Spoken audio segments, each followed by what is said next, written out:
মুসলমান, এই জবান দিছে কে? আল্লাহ। অনেকের জবানে ক্যান্সার, ক্যান্সারে যে ডাক্তার সাহেব বসেছে, ক্যান্সারে মানুষ মারা যায়। আহা, বলেন যে ক্যান্সার হয়ে মারা গেল, পৃথিবীর কোনো ডাক্তার কোনো ওষুধ তার সেবা করতে পারল না, ক্যান্সার হয়ে গেছে। জবানটা আল্লাহ দিছে, আল্লাহর দেওয়া জবান দিয়ে আল্লাহর জিকির করাটাই বুদ্ধিমানের কাজ। আল্লাহর দেওয়া জবান দিয়ে আল্লাহর কোরআন তেলাওয়াত করা বুদ্ধিমানের কাজ। আল্লাহর দেওয়া জবান দিয়ে রসুলের দুরূদ পড়াটাই বুদ্ধিমানের কাজ।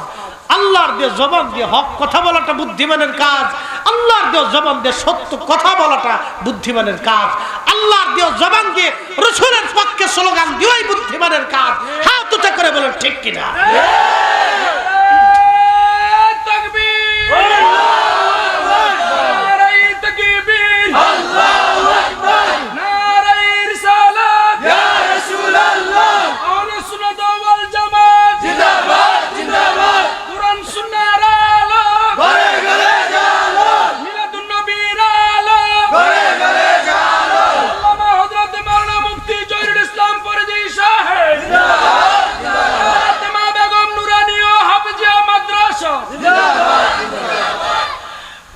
সাংবাদিক ওয়াজ বেশি লম্বা করব না, আলোচনার রীতির দিকে চলে যাব।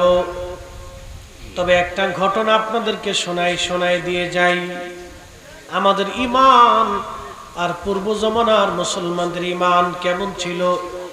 ঈমান ঈমান ঈমান নবীজি বর্ণনা করতেছেন কিতাবুজ জুহুদে ইমাম আহমদ ইবনে হাম্বল রাহমাতুল্লাহ একটা ঘটনা লেখেন। পূর্ব জমানা একজন যুবক ছিল। এই যুবক সারাদিন 24 ঘন্টা আল্লাহর ইবাদতে কাটাইতো। সারা রাত জেগে জেগে নামাজ পড়তো, সারাদিন রোজা রাখতো এবং দাঁড়িয়ে দাঁড়িয়ে সে সালাত আদায় করত। কিন্তু ওই এলাকার কিছু বখাটে ছেলেরা সিদ্ধান্ত নিল যে এই যুবকটা নিয়ে আমরা একটু পরীক্ষা নিরীক্ষা করব। সে যে এত বড় আবিদ আল্লাহওয়ালা, কত বড় আল্লাহওয়ালা হয়েছে তারা আমরা একটু দেখব। এই দেখার জন্যে তারা এলাকার একটা পতিতা মেয়েকে ভাড়া করলো। পতিতা মেয়েকে বললো, হে পতিতা, তোকে টাকা দিব, কিন্তু শর্ত হলো তুই যে কোনো মূল্যে ওই আবেদের সঙ্গে তুই জিনা করবি। তুই আবেদের সাথে জিনা করবি। এই যুবকটা সারা রাত্রি ইবাদত করত। পতিতা নারীর এই বকেটে ছেলেরা ভাড়া করলো, যুবকেরা ভাড়া করলো। আল্লাহর ওলি এই যুবকরে পরীক্ষা করার জন্য পতিতা নারী টাকার বিনিময়ে তার ঈমান নষ্ট করার জন্যে, তার আমল নষ্ট করার জন্য সে আসছে। একদিন এইরকম ঝড় তুফান বৃষ্টি নামতেছিল। ওই মহিলাটা ঘরের দরজায় ওই যুবকের খানকায় এসে বলতেছে, ও আল্লাহর বান্দা, আমি একজন মুসাফির, এই রাত্রিবেলা বৃষ্টি বাদলের দিন একজন বেগানা নারী, বিপদগ্রস্ত হয়েছি। আপনার খানকার ভিতরে আমার একটু জায়গা করে দেন, যাতে আজকের রাতটা আপনার খানকায় কাটায় সকালে আমি চলে যাব। আল্লাহওয়ালা যারা সবসময় তাদের দিল নরম থাকে, ঠিক কিনা? এরা তো রাজনীতি ফেসবুক বুঝে না। এই জন্য আগের যুগের ওলি যারা, তারা রাজনীতি করতেন না। আপনি দেখান, হযরত হুজুর গাউসে পাক রাজনীতি করে নাই, খাজা মাইনুদ্দিন চিশতি রাজনীতি করে নাই। ইচ্ছা করলে ভারতের এই সাম্রাজ্যের অধিপতি হতে পারতেন। শাহজালাল রহমতুল্লাহ আসছে, রাজনীতি করেন নাই। ইচ্ছা করলে তিনি সিলেটের বাংলার রাজা হতে পারতেন। কি কথা বলেন, পারতেন না? খান জাহান আলী আসছিলেন, রাজা হতে পারতেন, কিন্তু করেন নাই। ইমাম আবু হানিফা রাহমাতুল্লাহ রাজনীতি করেন। ইমাম শাফিঈ কখনো মসনদের জন্য রাজনীতি করেন। ইমাম আহমদ ইবনে হাম্বল, ইমাম মালিক, পৃথিবীর বড় বড় আইম্মা ইকরাম যারা ছিলেন, কেউ রাজনীতি করে, কেউ মসনদের জন্য পাগল হয়েছিল। ওই কথাটা বলতেছি, মসনদের জন্য। এই দুনিয়ার গতানুগতিক রাজনীতি তারা করে। তারা কি করছেন? তাদের সিচুয়েশনটা আলাদা। তারা জাহিদ ও আবিদ ছিলেন, এটা ফাংশন আলাদা। ওনারা জাহিদ এবং আবিদ ছিলেন, ওনাদেরটা একবারে সম্পূর্ণ আলাদা। ওনারা দুনিয়া বিরাগী ছিলেন। তা মনোযোগ দেন, তোমরা এই রাজনৈতিক পেঁয়াজগোছ ওনারা বুঝতেন না, কারণ ওনারা জাহিদ ও আবিদ ছিলেন। দুনিয়ার রাজনীতির পেঁয়াজগোছ বুঝতেন না বিদায় ওনারা এগুলির ভিতরে আসতেন না। তো যাই হোক, এই ব্যক্তিটা, এই যুবকটা খুব সাদাসিধে ছিল। সে তার কাজই ছিল আল্লাহকে খুশি করা। তো এই নারীর ছলনায় সে বুঝতে পারে নাই, কিন্তু সে রাজি হয়ে গেল। খানকার দরজা খুলে দিছে, ঘরের ভিতরে সে মহিলা আসছে। যুবক বাতি জ্বালাইয়া নামাজ পড়তেছিল, যায় নামাজ বিছাইয়া নামাজে দাঁড়ায় গেছে। ওই নারীটা ঘরের মধ্যে সে কিছু সময় পরে অঙ্গভঙ্গি দিয়া, তার শরীরের বিভিন্ন অঙ্গভঙ্গি দিয়া ওই যুবকটাকে জেনা করার জন্য আকৃষ্ট করার চেষ্টা করতেছিল। ওই যুবকের মন চায় জেনা করার জন্য। দেখেন, শয়তান তাকে ধোঁকা দিচ্ছে যে তুমি জেনা করো। তো একটা বেগানা নারী তার অঙ্গভঙ্গি দিয়ে এই গভীর রাত্রিবেলা নিরিবিলি একটা রুমে, একটা ঘরে এসে যুবকের আর সহ্য হচ্ছে না।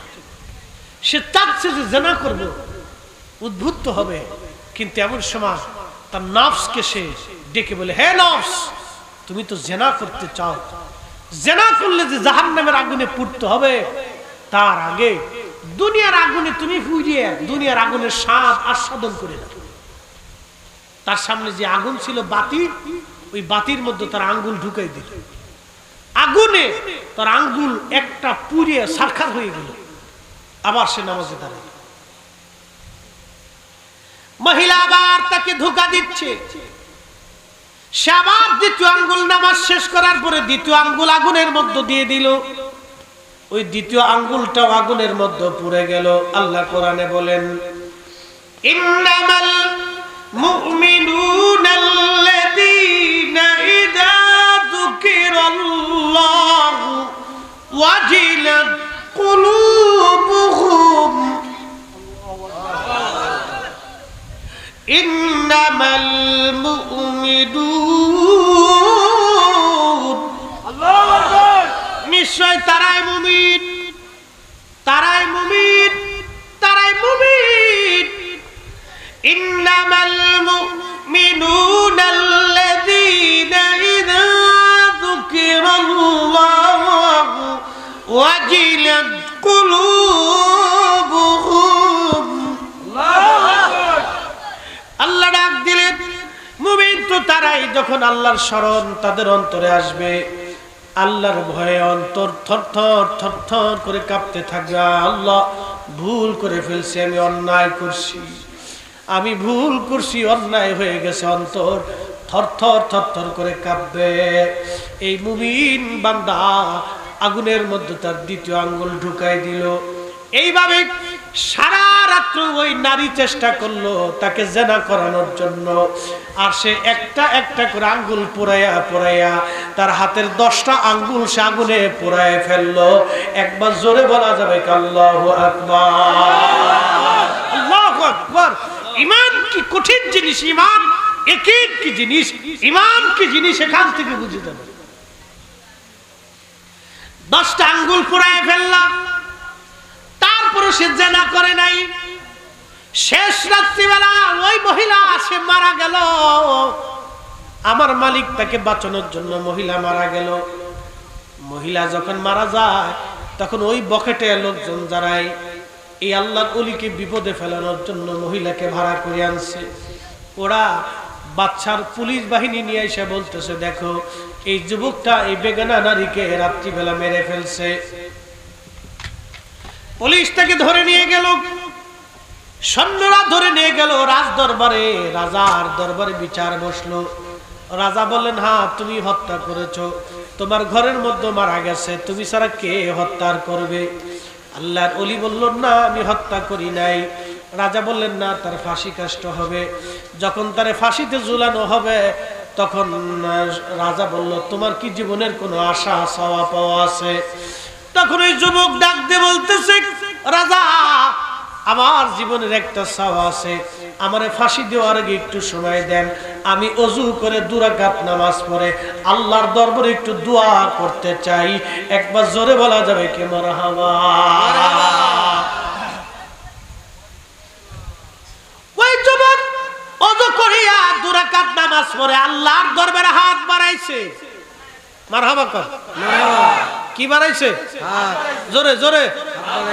কার দরবারে? তার মানে আগের জমানায় তো হাত উঁচা করে 2 হাত দিয়ে মুনাজাতের বিধান ছিল। এক কথা কন না কে? বর্তমানে যারা কয় নাই, ওদের মতো শয়তান আল্লাহর দুনিয়াতে নাই। আপনি কোন বিরাট বড় সাইকেলে দিছো, ছাতা দেখার টাইম আমরা নাই। কথা কন, কথা বলেন। হক তো হকই থাকবে। আল্লাহ কোরআনে বলেন, ইয়া আইয়ুহাল্লাযীনা আমানুস্তাঈনু বিস-সাবরি ওয়াস-সালাহ।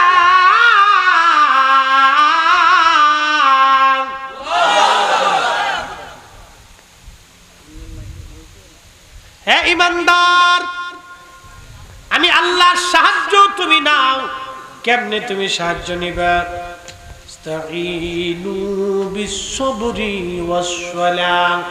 সবর, ধৈর্য এবং নামাজের মাধ্যমে তুমি সাহায্য নাও।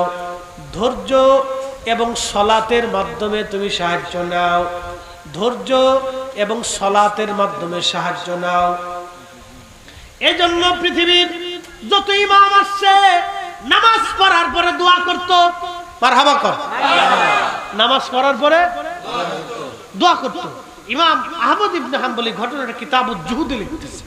আল্লাহর বান্দা সালাত করার পরে 2 হাত বাড়াই দিছে। একসাথে বলবেন মারহাবা। কিসের পরে? নামাজের পরে। কথা কর না, কিসের পরে? আল্লাহ নামাজের পরে আল্লাহ সাহায্য চাইতে বলছে। মারহাবা কর। কিসের পরে? নামাজের পরে। এখন যারা নামাজের পরে দোয়া মানে না, মূলত আল্লাহর আইন মানে না। যারা আল্লাহর আইন মানে না, মূলত আজাজিলের খালাতো ভাই। আপনার খুব বেজার টেজার হইছে না? বুঝে যাওয়াটা জরুরি, বুঝে যাওয়াটা জরুরি। এরকম বহু ডকুমেন্টস আমার কাছে আছে।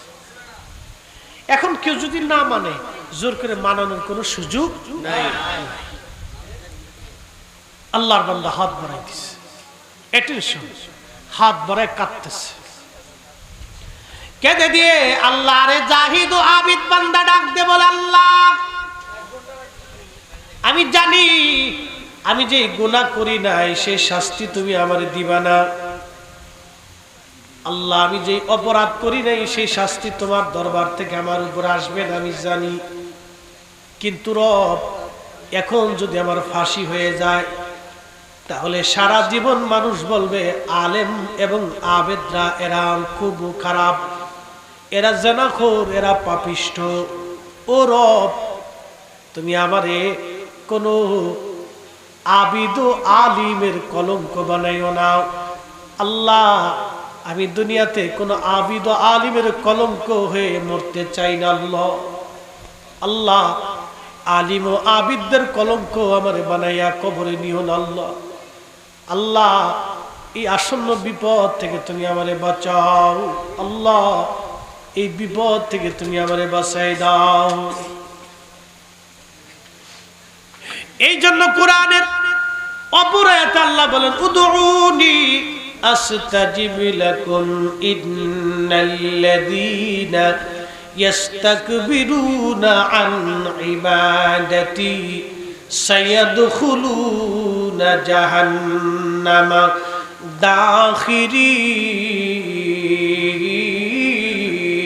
দাখিরিন। তাহলে আমরা চাবো কার কাছে? আল্লাহর কাছে। আল্লাহর কাছে। জানি আপনাদের দুর্বলতা আসতেছে, আর বেশি বাড়াবো না। ওয়াজের শেষ পর্যায়ে একটু বুঝে যান, এরপরে কি হইল এটা আমাদের জানার দরকার। কথা কম না, ঠিক কিনা? সাহায্য পাঠায় কে? আল্লাহ। জোরে বলতে হবে কে? আল্লাহ। নবীর ইজ্জতের ইজ্জতের চাইতে বড় ইজ্জতওয়ালা আর কেউ আছে? নবীর চাইতে দামি কেউ আর দুনিয়াতে আছে? নবীর চাইতে জ্ঞানী পৃথিবীতে আর কেউ আছে? নবীর চাইতে হিকমতওয়ালা দুনিয়াতে আর কেউ আছে? রাসূলের চাইতে মর্যাদাওয়ালা দুনিয়াতে আর কেউ আছে? নাই, নাই। কোন মা কোনদিন কখনো কোনদিন কোন সময়ে কোন মায়ের পেট থেকে কোন সন্তানের জন্ম হবে না আমার নবীর মতো, নবীর মতো, নবীর মতো। কথা বলেন ঠিক কিনা? একজন আবিদের ইজ্জতে আল্লাহ কি করে দেখেন? আবিদ হাত বাড়াইছে, আল্লাহ আমি অপরাধ করিনি, তুমিই জানো। আমি নারীকে হত্যা করিনি, একমাত্র তুমি জানো, আর কেউ নাই আমার সাক্ষী। আল্লাহ আমি আজকে তোমার দরবারে হাত বাড়িয়েছি সালাত করে, সাহায্য চাচ্ছি তোমার কাছে। আল্লাহ আমাকে কোন আবিদ ও আলিমের কলঙ্ক বানাইও না। দোয়া করার সাথে সাথে যে নারী মরে গেছিল হেতা জেতা হয়ে গেল। একসাথে বলেন তো আল্লাহু আকবার। না আরো জোরে, আরো জোরে। মানুষ মারা যাওয়ার পরে পৃথিবীতে আর কখনো জিন্দা হবে না, এটা আল্লাহর আইন। কার আইন? আল্লাহ কোরআনের এক আয়াতে বলতেছে, ওয়ালা ইউআখিরাল্লাহু নাফসান ইযা জাআ আজালুহা। আপনাদের কষ্ট হইতেছে না? ওয়াজ 1.5 ঘন্টা, অল্প একটু 5টা মিনিট। বিধান কার? মানুষ মরে যাওয়ার পরে আর দুনিয়াতে ফেরত আসবে না, জিন্দা হবে না, আইন কার? ওয়ালা ইউআখিরাল্লাহু নাফসান ইযা জাআ আজালুহা।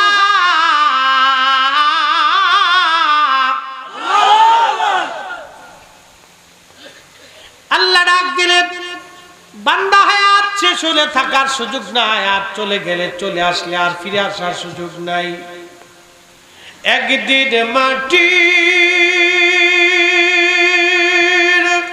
ভিতরে হবে ঘর রে, মন আমার কেন বাঁধো দালান ঘর, মন আমার কেন বাঁধো দালান ঘর।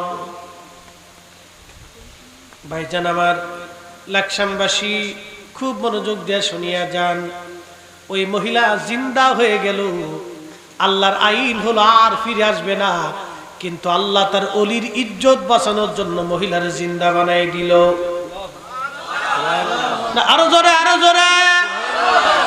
আরে একজন বনি ইসরাইলের একজন আবিদ আল্লাহর অলির জন্য যদি আল্লাহ আইন পরিবর্তন করে, তাহলে এবার চিন্তা করেন আবুল আহাবের জন্য আমার নবীর মহাব্বতের কারণে আবুল আহাবের আযাব হালকা করে দিল। নবীর মিলাদে খুশি হওয়ার জন্য আবুল আহাবের আযাব যদি হালকা হয়, আমরা সুন্নিরা নবীর মিলাদুন নবীর মাহফিলের কারণে আল্লাহ আমাদের জীবনের গুনাহ মাফ করতে পারে। কথা কোন ঠিক কিনা? যারা বেদাতের ফতোয়া দিতেছে কপাল পুড়িয়ে যাবে, কপাল পুড়িয়ে যাবে, কপাল পুড়িয়ে যাবে। কারণ আমার নবীর ইজ্জতের দিকে তাকাইয়া আল্লাহ আসমান ভেঙ্গে দিতেও পারে, জমিন শুকায় দিতে পারে, সাগর শুকায়ও দিতে পারে। কথা ইচ্ছা করলে আল্লাহ আসমান ভেঙ্গে মাথার উপর ফেলতে পারে। মহিলা জিন্দা হয়ে বলতেছে, হে বাচ্চা, তুমি ভাবতেছো যে এই পুরুষ আমাকে হত্যা করেছে? না, সে আমাকে হত্যা করে নাই। তোমরা যদি বিশ্বাস না করো তো তোমরা দেখো, তার প্রত্যেকটা আঙ্গুল সে আগুনে পুড়িয়ে ফেলেছে, আমার সাথে জেনা করবে না বিধায়। আল্লাহু আকবার, আল্লাহু আকবার। না হইছে না, আরো জোরে, আরো জোরে, আরো জোরে। আল্লাহর ওলির ইজ্জতের কারণে যদি আল্লাহ আইন পরিবর্তন করতে পারে, আল্লাহর ওলির ইজ্জতের কারণে যদি আল্লাহ আইন পরিবর্তন করতে পারে, রাসূলের মহান ইজ্জতের দিকে তাকাইয়া আমার আল্লাহ যা খুশি তাই করতে পারে। কথা বলেন ঠিক কি? মিলাদুন নবী চলবে? আওয়াজ তুলে বলেন চলবে?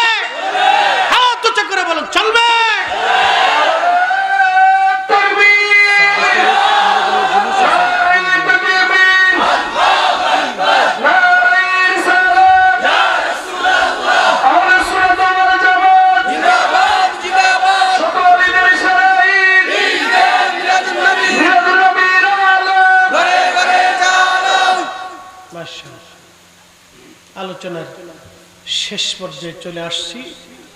তাহলে আমরা শুকরগুজারি বান্দা হতে হবে, কৃতজ্ঞ বান্দা হতে হবে আমাদেরকে। আল্লাহ আমাদের প্রত্যেকের কৃতজ্ঞ বান্দা হওয়ার তৌফিক নসিব করুন, বলেন আমিন। তাহলে সেজদা হবে কার? আল্লাহ, যিনি আকাশ, বৃষ্টি, জমিন, তরুলতা পাতা দিয়ে আমাদের জীবনকে সুন্দর করে সাজিয়ে দিছে। সে আল্লাহর কৃতজ্ঞ হতে হবে, কৃতজ্ঞ।